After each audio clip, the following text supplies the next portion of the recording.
Hello, আমি মোনা। আজ বানাবো চিংড়ি মাছ দিয়ে কচুরলতি। আর ভাবলাম তোমাদের সাথে রান্নাটা শেয়ার করি। আমি কিন্তু আমার নিজের জন্যই কচুরলতিটা বানাচ্ছি, তাই অল্প পরিমাণে নিয়েছি। বর বাবা যেমন কচুরলতি একদমই খায় না।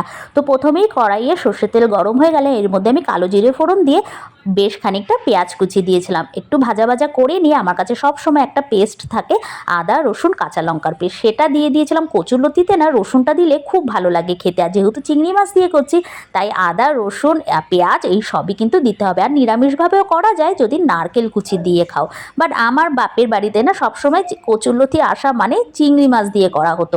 এরপরে যে জলটা আমি দিয়ে দিলাম, এটা হচ্ছে নুন, হলুদ গুঁড়ো, লঙ্কার গুঁড়ো, জিরে গুঁড়ো আমি জলে গুলে রেখেছিলাম, সেটা দিয়ে দিলাম। তারপর আমি আলাদা করে না চিংড়ি মাছ ভাজা ছিল, সেই চিংড়ি মাছ ভাজাটাও দিয়ে দিলাম। আমার কচুরলতি কিন্তু একটু অন্যরকমভাবে বানায়। অনেকে গলা চুলকায় বলে কচুরলতি নুন দিয়ে অল্প ভাপিয়ে নেয়, কিন্তু ছোটোবেলা থেকে এইসব কচু ঘেঁচু খেয়ে বড় হয়েছে, তাই গলা চুলকানোর কথা কখনোই মাথায় আসে না। আর ভালো কোয়ালিটির কচুরলতি হলে কিন্তু জল ফেলে দেওয়ার কোনো দরকারও হয় না, কারণ গলা একদমই কিন্তু চুলকোবে না।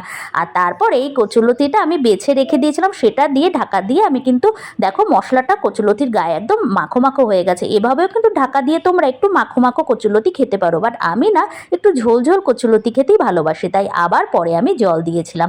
তারপর ঢাকা দিয়ে দেবো। কচুরলতি রান্না একদম কমপ্লিট। অনেকে আবার লাস্টে একটু তেঁতুলের রস বা লেবুর রসও দেয়, আমার সেসব দরকার পড়ে না।